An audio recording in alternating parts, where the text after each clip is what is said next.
قتل حسین اصل میں مرگ یزید ہے۔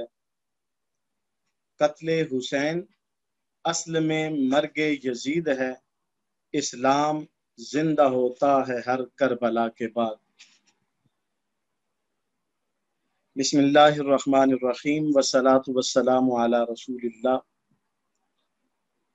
قل لا اسألکم علیہ اجرا الا المودۃ فی القربى، صدق اللہ مولانا العظیم وصدق رسولہ النبی الکریم الرؤوف الامین۔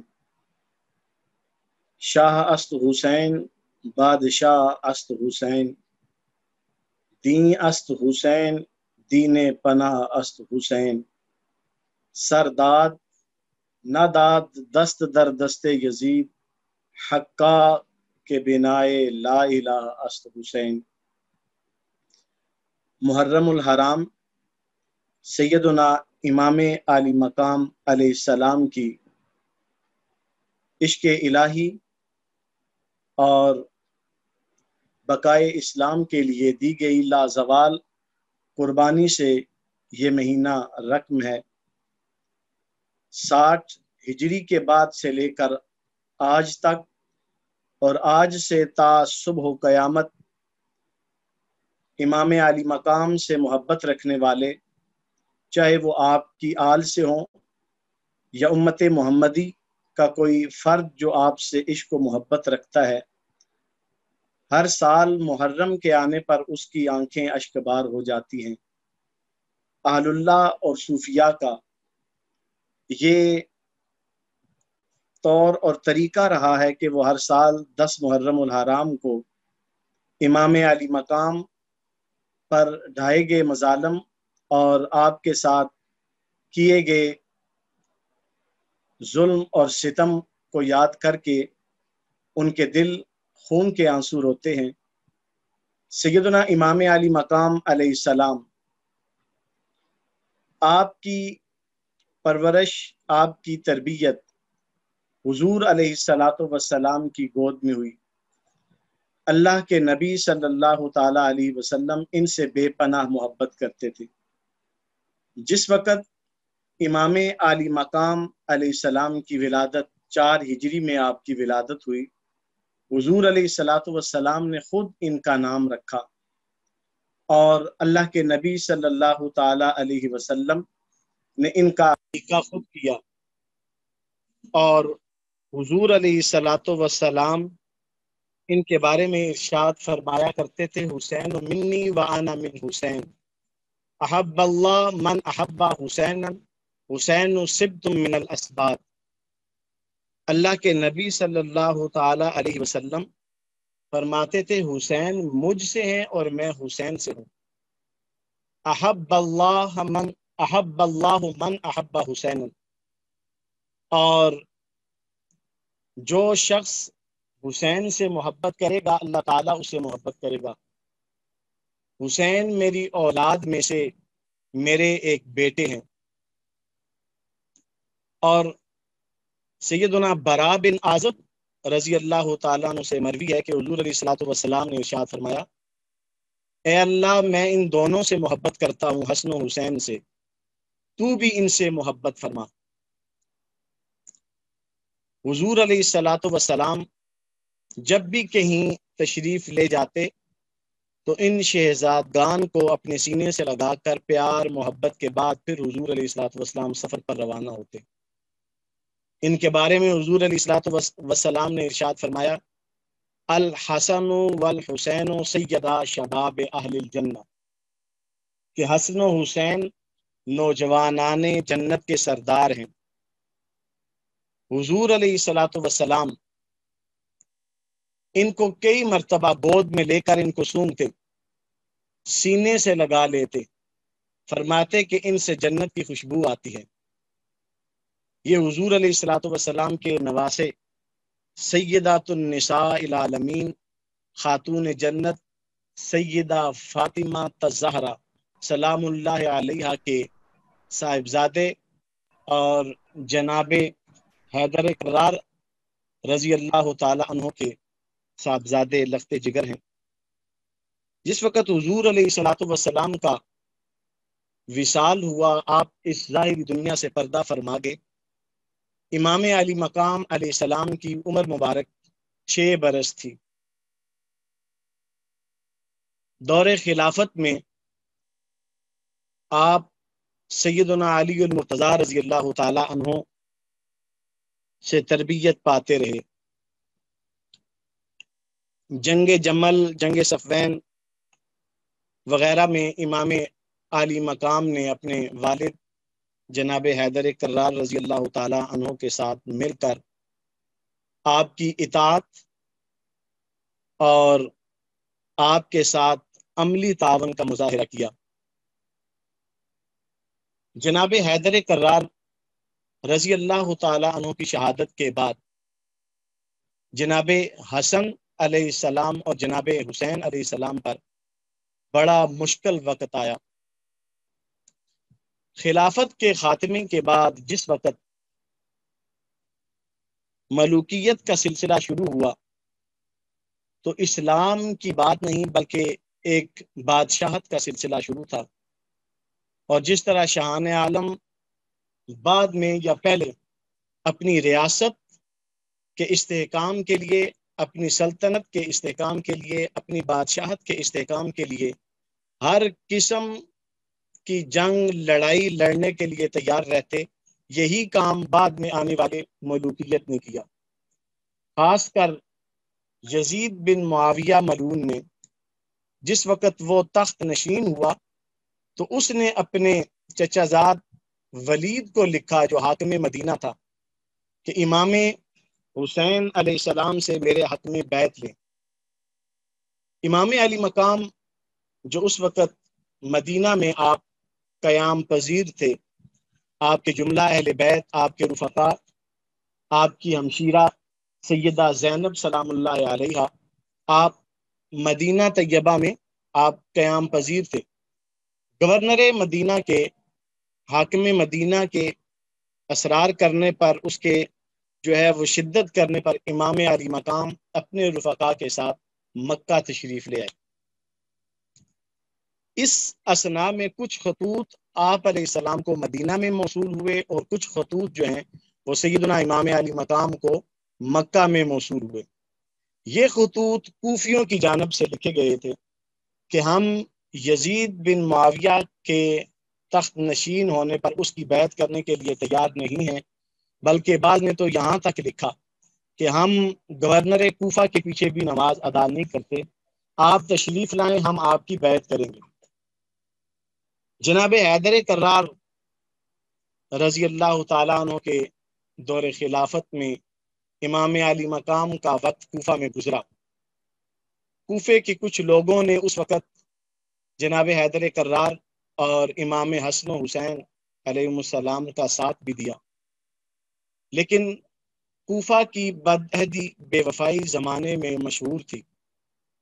بہرحال اب یزید چونکہ فاسق و فاجر تھا، ظالم حکمران تھا، اور ریاست کی باغ ڈور سنبھالنے کے لیے مکمل طور پر نااہل تھا۔ امام علی مقام علیہ السلام کا موقف یہ تھا، یہ بات بڑی غور طلب اور سمجھنے کی ہے کہ ایک طرف ظالم و جابر اور اعلانیہ فاسق و فاجر، آج جن لوگوں کو یزید کے عیب نظر نہیں آتے، یہ جان لیں کہ یزید اعلانیہ فاسق تھا۔ وہ جو فسق و فجور کرتا تھا اس کا فسق و فجور ظاہر تھا، وہ اندھیرے میں برائی نہیں کرتا بلکہ اعلانیہ کرتا۔ جمعہ کی نماز اور بہت سارے شرعی معاملات میں وہ اپنی مرضی اور اپنے معاملات کی دخل اندازی کرتا۔ امام علی مقام نے فرمایا کہ میں ایک ظالم اور نااہل فاسق و فاجر کی بیعت ہرگز نہیں کروں گا۔ کوفے والوں نے آپ کو سینکڑوں خطوط لکھے جس میں امام علی مقام کو کوفہ آنے کی دعوت دی۔ دوسری طرف گورنر مکہ کو یزید نے اطلاع دی کہ چونکہ امام علی مقام شعبان میں آپ کا وہ رمضان المبارک 60 ہجری کا رمضان المبارک امام حسین علیہ السلام نے اپنے رفقا کے ساتھ مکہ مکرمہ میں گزارا، اور آپ کا ارادہ یہ تھا کہ میں مکہ میں ہی مقیم رہوں گا، لیکن یزید نے حاکم مکہ کو بھی لکھا کہ تم بھی حسین مکہ میں چونکہ آ چکے ہیں ان سے میرے متعلق بیعت لو، اگر وہ بیعت نہ کریں تو حج کے دوران رمضان المبارک کے بعد جب ذی الحجہ آئے تو حج کے ارکان کی ادائیگی کے دوران جہاں مناسب سمجھو میں تمہاری مدد کے لیے فوج بھی ایک دستہ بھی روانہ کروں گا، تم حسین ابن علی کو شہید کر دینا۔ یہ خبریں امام علی مقام تک پہنچی تو آپ علیہ السلام نے اپنے ساتھیوں سے مشاورت کی۔ آپ نے فرمایا میں مکے میں نہیں رہنا چاہتا، کیونکہ میں اس حرم کے تقدس کو پامال، میں نہیں چاہتا کہ میری وجہ سے حرم کا تقدس پامال ہو اور یہاں خون ریزی ہو۔ حضرت عبداللہ ابن عباس اور حضرت عبداللہ ابن عمر وہ نمایاں شخصیات ہیں جنہوں نے امام علی مقام کو کوفہ جانے سے منع کیا۔ کسی نے یمن کا مشورہ دیا، کسی نے واپس مدینے کا مشورہ دیا، اور عبداللہ ابن زبیر نے آپ کو مکہ میں ہی قیام کرنے کا مشورہ دیا کہ آپ یہیں رہیں، ہم یہاں پہ آپ کی اتباع بھی کریں گے، آپ کی بیعت بھی کریں گے اور یہاں پہ آپ کی حکومت قائم کریں گے۔ لیکن امام علی مقام یہ چاہتے تھے کہ میں سرزمین حرم میں اس کا تقدس میری وجہ سے پامال نہ ہو۔ پھر دوسروں کے اسرار پر امام علی مقام نے اپنے چچا زاد مسلم بن عقیل رضی اللہ تعالی عنہ کو روانہ کیا کہ آپ کوفہ جائیں اور وہاں کے جو صحیح حالات ہیں ان سے باخبر کریں۔ اگر حالات درست ہوں تو میں مکے سے اپنے اس قافلے کے ساتھ، خاندان کے ساتھ کوفہ روانہ ہو جاؤں گا، اگر حالات سازگار نہ ہوں تو میں مکہ سے کہیں اور جانے کا ارادہ کر لوں گا۔ ذی الحجہ کی ابتدا سے پہلے ہی ذیقعد میں امام علی مقام کو جناب مسلم بن عقیل رضی اللہ تعالیٰ عنہ کی طرف سے ایک خط موصول ہوا جس میں آپ نے لکھا کہ میں یہاں کوفہ میں آیا ہوں، یہاں واقعتاً کوفی آپ کے شدائی ہیں، آپ سے محبت کرتے ہیں، آپ کی بیعت کرنا چاہتے ہیں اور یہاں کے لوگ آپ کی آمد کے منتظر ہیں۔ اس وقت امام علی مقام نے جناب عبداللہ ابن عباس اور جناب عبداللہ ابن عمر سے کہا کہ مجھے یہاں سے کوفہ جانا پڑے گا، میں نہیں چاہتا کہ حج کے دوران میری وجہ سے کوئی حالات خراب ہوں۔ بعض روایات میں تبری نے یہ بات لکھی ہے کہ امام علی مقام کو کوفے والوں نے یہاں تک لکھا کہ اے امام، اے نواسہ رسول، اے سبط رسول علیہ السلام، اگر آپ کوفے میں نہیں آتے تو ہم حشر کے دن اللہ کی بارگاہ میں یہ بات عرض کریں گے کہ مولا کریم نواسہ رسول کوفہ میں تشریف نہیں لائے، جس کی وجہ سے مجبور ہو کر ہمیں ایک فاسق و فاجر کی بیعت کرنا پڑی۔ اب بات حق کی معرفت کی تھی، اب بات اسلام کی عزت کی تھی، اب بات جو ہے یہ دین پر تھی۔ اس لیے امام علی مقام نے اس خط موصول ہونے کے بعد آپ نے فرمایا اب تو حجت بھی تمام ہوگی، اب میں یہاں سے سفر کرتا ہوں۔ امام علی مقام نے اپنے رفقا کے ساتھ رخت سفر باندھا اور آپ 6-7 ذی الحجہ کو مکہ مکرمہ سے آپ نے روانگی کی کوفہ کی جانب۔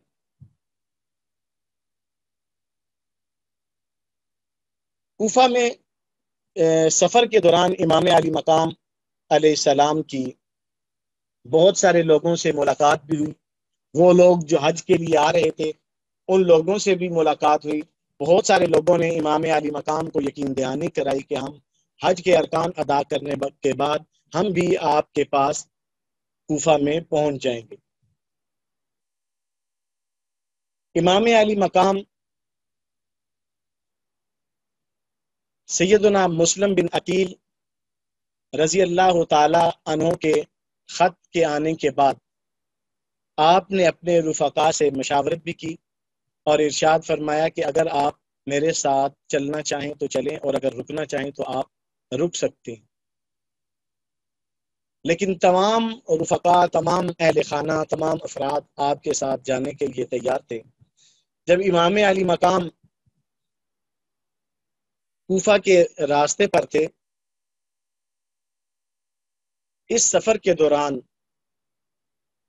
کوفہ کے اندر کایا پلٹ گئی اور عبید اللہ ابن زیاد بدبخت نے سازش کے ذریعے جناب مسلم بن عقیل کو گرفتار کر کے آپ کو محل کے چھت سے نیچے گرا کر شہید کر دیا گیا۔ آپ کے جو 7 صاحبزادگان تھے ان کو بھی شہید کر دیا گیا۔ امام علی مقام تک ابھی یہ خبر نہیں پہنچی تھی کہ امام راستے میں تھے۔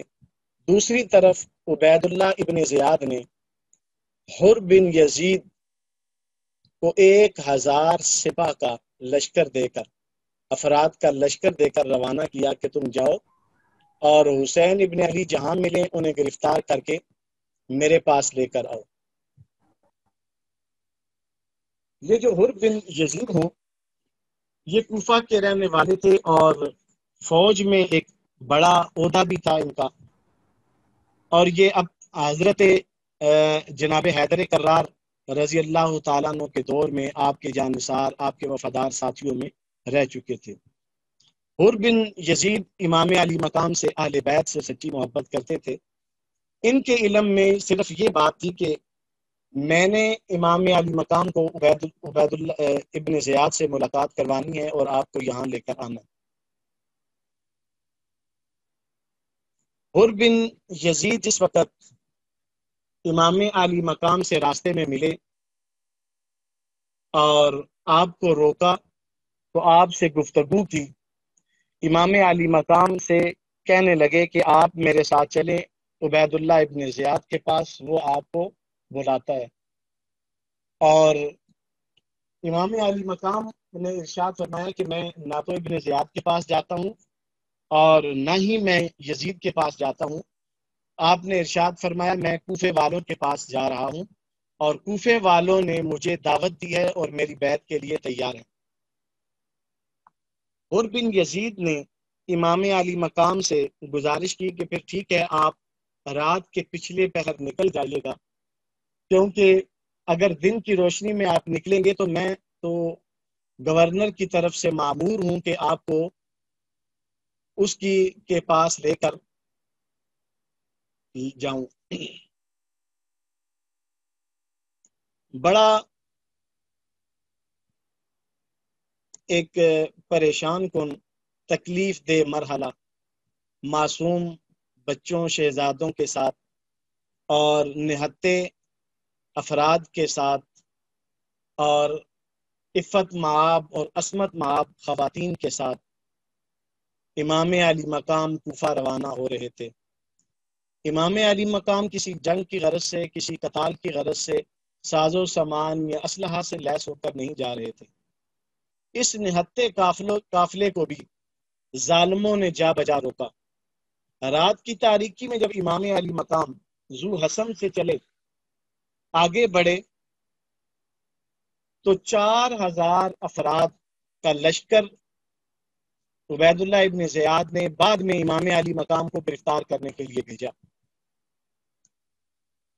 جب عبید اللہ ابن زیاد کے لشکر کی خبر ملی تو امام علی مقام نے ایک مقام پر پڑاؤ ڈالا اور اپنے ساتھیوں سے کہا کہ یہیں خیمے گاڑ لیں، اور ان سے پوچھا یہ کون سا مقام ہے؟ تو امام علی مقام کو بتایا گیا کہ یہ نینوا کا مقام ہے، یہ کربلا کی سرزمین ہے۔ امام علی مقام نے فرمایا خیمے یہیں پہ گاڑ لیے جائیں اور ہم یہیں پہ قیام کریں گے۔ محرم الحرام کی 3-4 تاریخ تھی۔ امام علی مقام نے وہاں قیام کیا، پڑاؤ ڈالا۔ ادھر سے عبید اللہ ابن زیاد کی 4000 کا لشکر اور حر بن یزید کا لشکر امام علی مقام کے سامنے انہوں نے بھی پڑاؤ کیا، اور عبید اللہ ابن زیاد نے عمر بن سعد کو بھی روانہ کیا کہ تم جا کر امام علی مقام سے یزید کے حق میں بیعت لیں، اور اگر وہ بیعت نہ کریں تو ان کا سر قلم کر دیں۔ ظالموں کو ذرا حیا نہ آئی کہ جس نبی کا ہم کلمہ پڑھتے ہیں، جس نبی کے دین پر ہم چلنے والے ہیں، اسی نبی کے نواسے لخت جگر حضور علیہ الصلوۃ والسلام نے جامعہ ترمذی کی حدیث ہے، ارشاد فرمایا الحسین منی وانا من حسین۔ اس پر محدثین فرماتے ہیں کہ جب تک 60 ہجری تھی حسین رسول اللہ صلی اللہ علیہ وسلم سے تھے، اور 60 ہجری کے بعد 61 ہجری میں جب امام علی مقام کی شہادت ہوئی اور اسلام کو اثر نو اپنے خون سے آبیاری، شجر اسلام کی آبیاری امام علی مقام نے فرمائی، تو فرمایا پھر اسلام حسین سے تھا، پھر رسول اللہ حسین سے تھے، اور کسی قسم کی کوئی حیا، غیرت ایمانی کا مظاہرہ کسی نے نہیں کیا۔ ان میں وہ افراد بھی تھے جنہوں نے امام علی مقام کو فقود کیے تھے، وہ افراد بھی تھے جو جناب حیدر کرار علیہ السلام کے ساتھ لڑنے والے بھی تھے، ان میں وہ افراد بھی تھے کہ جو صحابہ کی اولاد تھے۔ ایسے لوگوں نے امام علی مقام کو کربلا کی سرزمین میں 7 محرم الحرام سے لے کر 10 محرم الحرام تک تمام قسم کا نان، نفقہ، کوئی پانی، کوئی ساز و سامان، ہر شے آپ پر بند کر کے آپ کا حصار کر لیا۔ 3 دن تک جو کچھ پانی تھا اسی پہ گزارا، جو کچھ خوراک تھی اسی پر لشکر امام علی مقام نے، ان نفوس قدسیہ نے گزارا کیا۔ 3 دن تک یہی حالت رہی، اور 10 محرم الحرام کو صبح سویرے امام علی مقام جب فجر کی نماز اپنے ساتھیوں کے ساتھ پڑھ کر فارغ ہوئے، رات کی تاریکی میں، یہ بھی ایک بہت بڑی استقامت اور بہت بڑے صبر کا مظاہرہ اس 10 محرم الحرام کی رات کو ہوا کہ جب امام علی مقام نے اپنے شہزادوں سے لے کر اپنی ہمشیرہ جناب زینب، اپنی زوجہ جناب شہربانو، اور اپنے ساتھیوں، اپنے قافلہ والوں، ہر ایک کو باری باری بلا کر آپ نے فرمایا کہ یہ کوفی، یہ یزیدی لشکر، یہ میرے خون کا پیاسا ہے، یہ میرے قتل کے درپے ہے، تم میں جو چاہے میں اس سے راضی ہوں، وہ وطن کو واپس لوٹ سکتا ہے، اور اگر تم مجھ سے واپس چلے جاؤ گے، میرے قافلے سے پلٹ جاؤ گے، تو تمہیں یزید کچھ نہیں کہے گا، کیونکہ وہ تو اس کے ذہن میں یہ بات ڈالی گئی تھی کہ اگر تم نے حکومت کرنی ہے تو حسین ابن علی کو اپنے قابو میں کرنا، اگر وہ قابو نہ آئے تو پھر ان سے مقابلہ کرنا۔ یہ کس طرح سے ممکن ہے کہ جو سبط رسول ہو، نواسہ رسول ہو، جس کی تربیت حضور علیہ الصلوۃ والسلام نے خود فرمائی ہو، جسے اللہ رب العزت نے دارین کی سیادت عطا فرمائی ہو، وہ حسین ابن علی ایک فاسق و فاجر کے سامنے جو ہے وہ اپنا ہاتھ پیش کر دیں۔ آپ نے فرمایا سر کٹ سکتا ہے لیکن یزید کی بیعت نہیں کروں گا۔ اور کمال کی استقامت کا مظاہرہ ان عفت مآب خواتین نے کربلا کی سرزمین میں پیش کیا، اور کمال کے کردار کا، استقامت اور صبر کا مظاہرہ، جانثاری کا مظاہرہ شہزادگان آل بیت اطہار نے پیش کیا۔ کسی ایک نے بھی امام علی مقام سے ہٹ جانے کی، واپس جانے کی یا بچ جانے کی خواہش نہیں کی۔ بھلا موت ایسے لوگوں کا کیا بگاڑ سکتی تھی کہ جو عشق الہی سے سرشار ہوں، جو محبت الہی میں، ذات الہی اور صفات الہی میں، جو ہر وقت اس عرفان میں سرشار رہنے والے ہوں۔ حضور نبی رحمت صلی اللہ تعالیٰ علیہ وسلم نے یہی ارشاد فرمایا تھا نا کہ حسین میری شجاعت اور جرت کا نشان ہے، یعنی میری شجاعت کا مظاہرہ حسین کی ذات میں ہے۔ امام علی مقام نے صرف کربلا کی سرزمین میں استقامت کا مظاہرہ نہیں کیا، یہ وہ نواسہ رسول ہیں، یہ وہ شہزادہ بطول ہیں، یہ وہ نور نگاہ مولا مرتضی ہیں کہ جنہوں نے اپنی حیات ظاہریہ میں مدینہ طیبہ سے 25 مرتبہ با پیادل حج کا سفر کیا۔ لوگوں نے کہا کہ جناب آپ شہزادے ہیں، آپ کے پاس سواری بھی ہے، آپ کے پاس استطاعت بھی ہے، تو آپ یہ سفر سواری کے ذریعے کیوں نہیں کرتے، پیدل یہ سفر کیوں کرتے؟ تو یہ صرف سرزمین کربلا میں استقامت دکھانے والے نہیں تھے، بلکہ عبادت، زہد اور تقوی کے میدان میں بھی آپ شاہ سوار تھے۔ آپ علیہ السلام نے ارشاد فرمایا کہ میں حج بیت اللہ کے لیے اسی طرح اللہ کی بارگاہ میں پیش ہوں گا جس طرح ایک بھاگا ہوا غلام اپنے آقا کی بارگاہ میں آتا ہے۔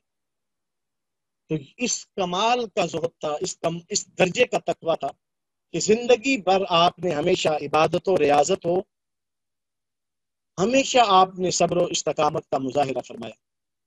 گویا کہ یہ صبر و استقامت آپ کے دہلیز کی ایک کنیز تھی، یہ شجاعت، یہ بہادری آپ کے دہلیز کی کنیز تھی. کس کمال سے، کس درجے سے، کس عظمت سے، استقامت سے کربلا کی سرزمین میں امام علی مقام نے، آپ کے رفقا نے، آپ کے شہزادوں نے، آپ کی ہمشیرہ نے، آپ کی زوجہ نے، آپ کے معصوم شہزادوں، آپ کے بھائی جناب عباس نے صبر و استقامت کا مظاہرہ کیا. ایسی مثال تاریخ اسلام میں کہیں نہیں ملتی. اسی لیے حضرت خواجہ معین الدین چشتی اجمیری، آپ نے فرمایا نا، شاہ است حسین بادشاہ است حسین. یہ جو شاہ اور بادشاہ کے دو لفظ آپ نے استعمال کیے نا، فرمایا شاہ اس کو کہتے ہیں جو روحوں کا بادشاہ ہوتا ہے. آپ نے فرمایا شاہ است حسین بادشاہ است حسین. مومنین وہ ہیں جن کی روحوں کے بادشاہ بھی حسین ہیں اور جن کے جسموں کے بادشاہ بھی حسین ہیں. شاہ است حسین بادشاہ است حسین. دین است حسین، دین پناہ است حسین.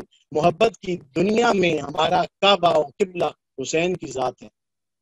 اور اسلام کو پناہ دینے والے، اسلام کی حفاظت کرنے والے اور شجر اسلام کی اپنے خون سے، اپنے رفقا، اپنے شہزادوں کے خون سے آبشاری کرنے والے اور اسے اثر نو حیات جاوداں بخشنے والے یہ حسین ابن علی ہیں.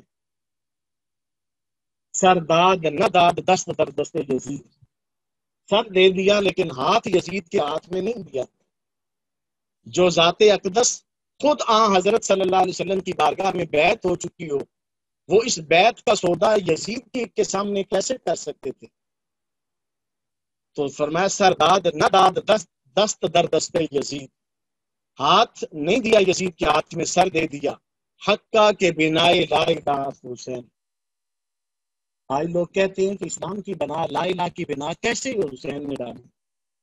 ظالموں، اگر حسین اپنی جان کا نذرانہ پیش نہ کرتے، اگر یزید کی بیعت کر لیتے تو قیامت تک کے لیے یہ تو ایک چارٹر بن جاتا، یہ تو ایک کانسٹیٹیوشن بن جاتا کہ نواسہ رسول اگر ظالموں فاسق کی، ایک فاجر کی بیعت کر سکتے ہیں تو ہم کیوں نہیں کر سکتے؟ جہاں خاموشی اختیار کرنی پڑی وہاں حکمت کے تحت خاموش بھی رہے، لیکن جہاں جان نثاری کی بات آئی، سرفرازی اسلام کے لیے جان کا نذرانہ بھی پیش کیا. قیامت تک کے مومنین پر احسان ہے، اسلام پر، دین پر احسان ہے نواسہ رسول کا. شہزادہ رسول نے اپنی جان دے کر اپنے شہزادوں کو قربان کر کے اللہ کی بارگاہ میں یہ دعا کی کہ اے اللہ میری اس قربانی کو قبول فرما، میری استقامت کو قبول فرما، میرے صبر کو قبول فرما، اور اے اللہ تو میری نسلوں کو بھی استقامت اور صبر کی توفیق عطا فرما. اور حضور علیہ الصلوۃ والسلام نے خود شہادت حسین کا تذکرہ فرمایا. آج لوگ کہتے ہیں کہ یہ غم حسین جو ہے یہ جائز نہیں ہے. خود حضور علیہ السلام شہادت حسین کا تذکرہ کر کے، ذکر کر کے حضور علیہ الصلوۃ والسلام کی آنکھیں اشکبار ہوئی. غم حسین میں کلیجے کا پھٹنا، آنکھوں سے اشکوں کا جاری ہونا، محبت حسین کا اظہار، یہ اہل ایمان کا شیوا ہے. یہ محبت حسین، غم حسین، امام علی مقام علیہ السلام سے محبت کرنے والوں اور اہل اسلام کا سرمایہ ہے. ہم اللہ کے حضور اپنے اعمال صالح میں محبت رسول اور کے ساتھ ساتھ غم حسین کا سرمایہ بھی اللہ کی بارگاہ میں پیش کریں گے. ذکر حسین یہ ہمارا سرمایہ ہے.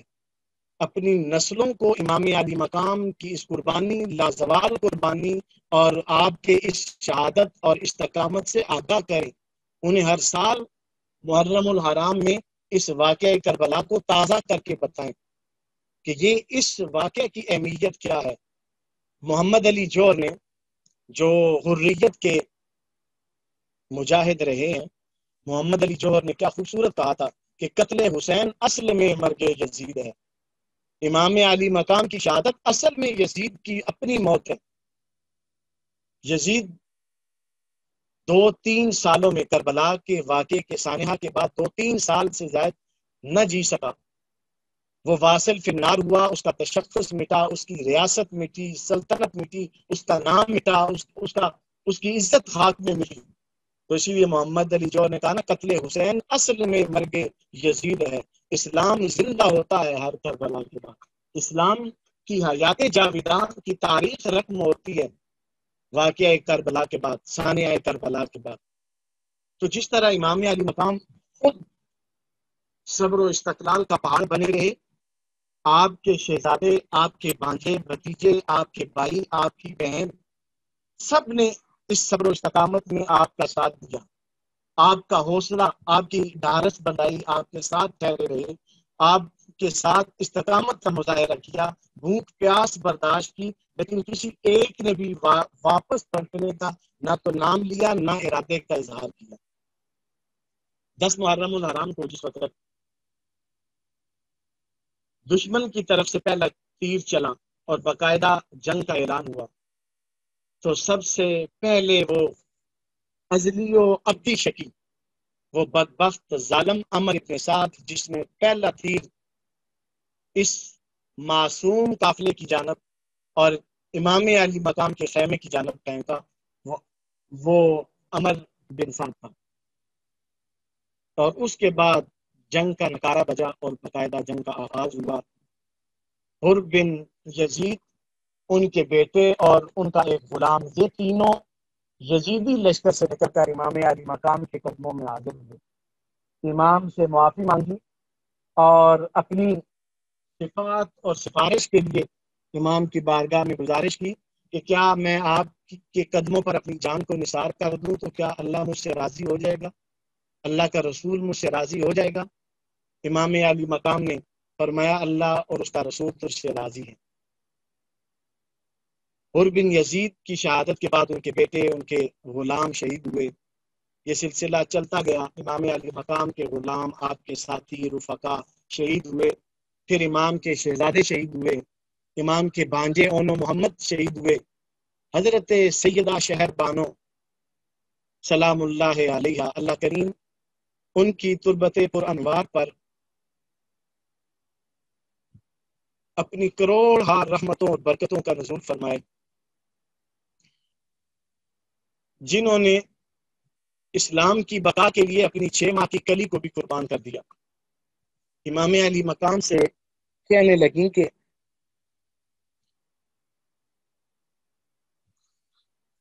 عرب کے ہاں یہ رواج ہے، دستور ہے کہ وہ معصوم بچوں پر تیر نہیں چلایا کرتے اور ان کے ساتھ اچھا سلوک کرتے ہیں۔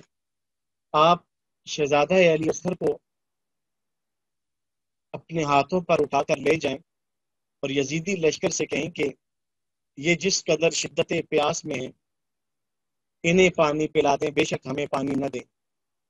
امام علی مقام جو 2-3 مرتبہ یزیدی لشکر سے خطاب فرما چکے تھے، لیکن ان شکی اور ظالموں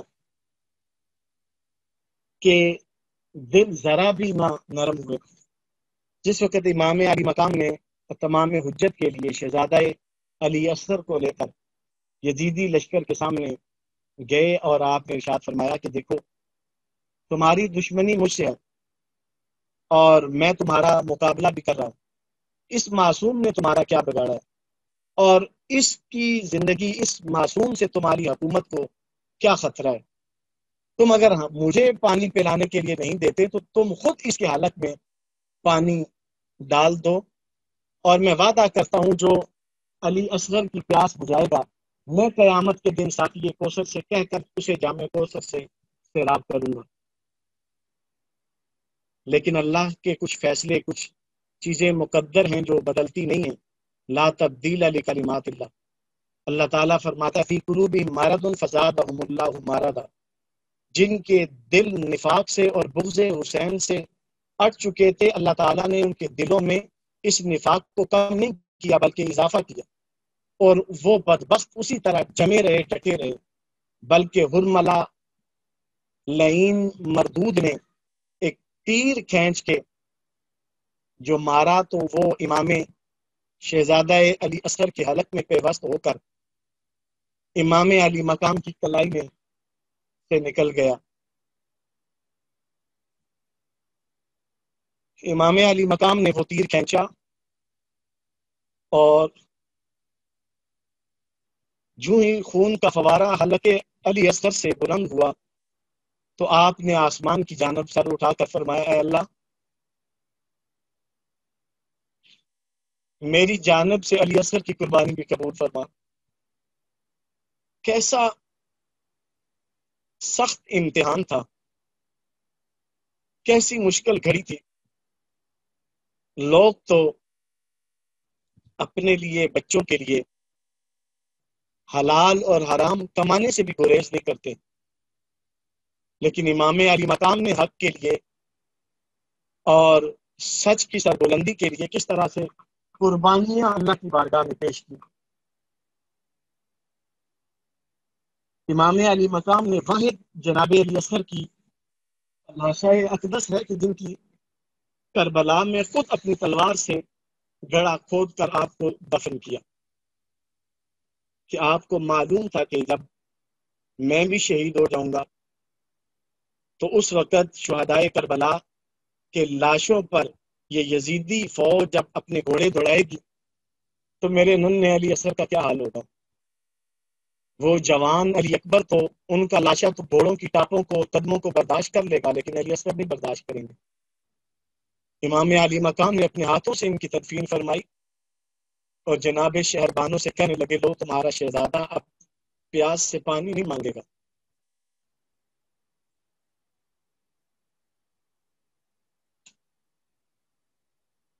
اللہ کریم ہر دور کے یزیدوں سے محفوظ فرمائے اور ہمیں حسین ابن علی کے غلاموں میں اور آپ علیہ السلام سے محبت کرنے والوں میں دنیا میں بھی اور حشر میں بھی ان کے ساتھ رکھے۔ حضور علیہ الصلوۃ والسلام آپ کے بارے میں جس وقت بھی یہ آپ کو کربلا کا واقعہ اور منظر آپ کے سامنے آتا تو حضور علیہ الصلوۃ والسلام دعا کیا کرتے تھے، اللہم آتِ الحسین صبرا جمیلا، مولا کریم کربلا کی سرزمین میں میرے حسین کو صبر جمیل عطا فرمانا۔ کیا حسین، آپ تو جنت کے سردار ہیں، صبر جمیل کا مظاہرہ تو اونو محمد نے بھی کیا، جناب علی اصغر نے بھی کیا، سیدنا سکینہ سلام اللہ علیہا نے بھی کیا، جناب زینب سلام اللہ علیہا نے بھی کیا۔ کربلا کا ایک ایک فرد تھا صبح قیامت مساوی ہے۔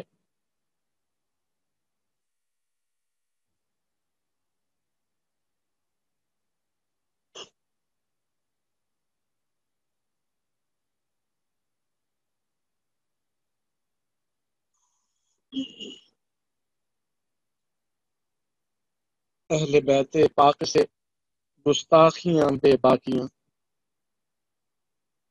لعنت اللہ علیکم دشمنان اہل بیت۔ 2 دن کربلا کی سرزمین پر گلشن رسالت کی کلیاں بے غور و کفن پڑی رہی۔ یزیدی لشکروں نے اپنے گھوڑے ان کے جسموں پر دوڑائے۔ اللہ اللہ، کیسا امتحان تھا۔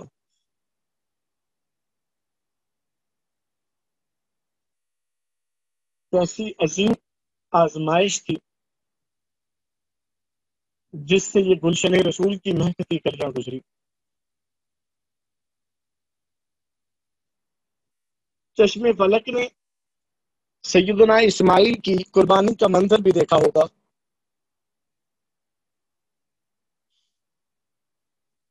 لیکن جو قربانی نواسہ رسول نے پیش کی، چشم فلک نے اس کا منظر نہیں دیکھا۔ المختصر 10 محرم الحرام کے بعد 2 دن وہاں ٹھہرنے کے بعد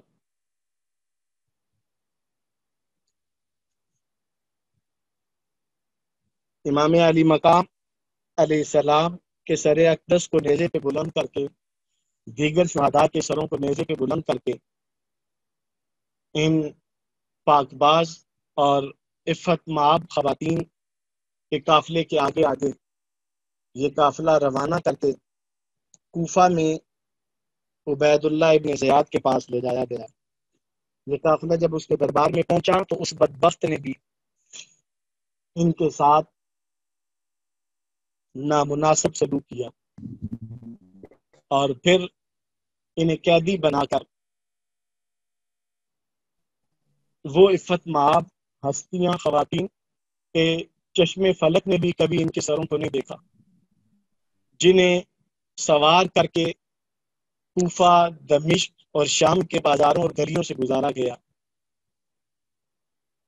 اللہ کریم تا صبح قیامت ان ظالموں کی قبروں پر لعنتیں نازل کرے اور جہنم کا ابدی و ازلی عذاب ان پر نازل فرمائے، جنہوں نے ان نفوس قدسیہ کے ساتھ یہ زیادتیاں کی۔ اور پھر یہ قافلہ پھرتا پھراتا دمشق میں یزید کے دربار میں پہنچا۔ وہاں اس بدبخت نے بھی لبان حسین کے ساتھ چھڑی ماری اور اس ظالم نے جو جملے کہے وہ یزید کے پیروکاروں اور یزید کو بری الذمہ کہنے والوں کے لیے سوالیہ نشان ہے۔ یزید نے جس وقت چھڑی سر حسین پہ رکھی تو اس نے کہا کہ میں نے بدر کا بدلہ لے لیا، کہ بدر میں علی المرتضیٰ، علی ابن ابی طالب علیہ السلام نے جو ہمارے خاندان کے لوگوں کو قتل کیا، آج اگر وہ میرے بڑے زندہ ہوتے تو مجھ پہ فخر کرتے کہ میں نے اپنا بدلہ لے لیا۔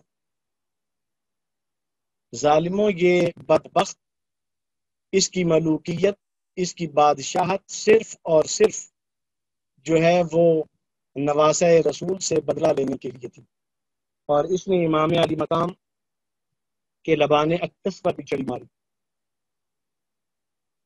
اور پھر ان نفوس قدسیہ کو واپس مدینہ روانہ کر دیا۔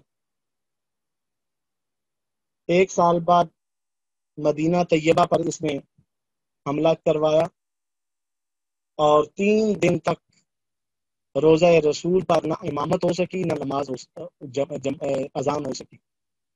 پھر اس کے بعد اس نے کعبۃ اللہ پر بھی آگ کے گولے برسائے اور حملہ کروایا۔ امام علی مقام کی یہ شہادت ہمیں کچھ سبق سکھاتی ہے کہ ہمیشہ حق کے لیے اور اسلام کی سرفرازی کے لیے کبھی کسی قیمت پر بھی سودا نہ کریں، ظالم و جابر، فاسق و فاجر کا کبھی بھی ساتھ نہ دیں۔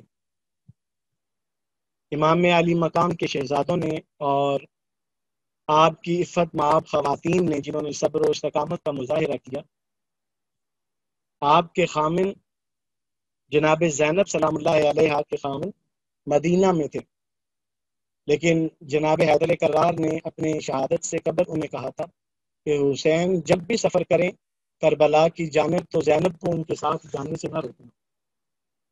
کہاں تک کربلا کی خبر تھی، کہاں تک اطلاع موجود تھی کہ یہ وقت آئے گا اور امام علی مقام صبر و استقامت کا مظاہرہ کریں گے۔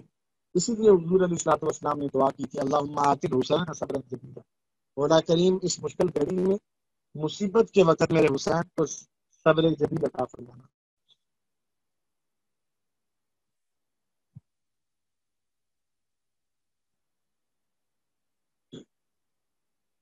ہمارے اسلاف کے طور طریقوں سے یہ بات ثابت ہے کہ 10 محرم الحرام کو گھر میں قرآن خوانی بھی کریں، شہیدان کربلا کا ذکر بھی کریں، ان کی محبت سے اپنی آنکھوں سے اشک بھی جاری کریں، غرباء میں کھانا بھی تقسیم کریں، جو صدقہ و خیرات آپ کر سکتے ہیں وہ کریں، اور اگر اپنے اہل خانہ پر، اقربا پر بھی آپ خرچ کریں گے تو انشاءاللہ اگلے سال اللہ رب العزت آپ کے رزق میں برکت عطا فرمائے گا۔ امام علی مقام کی بارگاہ میں سلام پیش کرتے ہوئے میں اپنی گفتگو کا اختتام کرتا ہوں۔ اے حسین ابن علی تم پر سلام، اے نازش آل نبی تم پر سلام، تم پر لاکھوں رحمتیں لاکھوں سلام، اے شہیدان محبت کے امام، لالا گون لالا بدن لالا چمن، اے چمن اندر چمن، زندگی ہی زندگی ہے تیری حیات، زندگی ہی زندگی ہے تیری حیات، اے حیات اندر حیات، افتخار ملت بیضا ہے تو، اے حسین ابن علی افتخار ملت بیضا ہے تو، رب کعبہ کی قسم یکتا ہے تو، فخر کا دل میں دریچہ باز کرنا چاہیے، اے حسین ابن علی جن کا تو آقا ہے ان کو ناز کرنا چاہیے۔ وآخر دعوانا الحمدللہ رب العالمین۔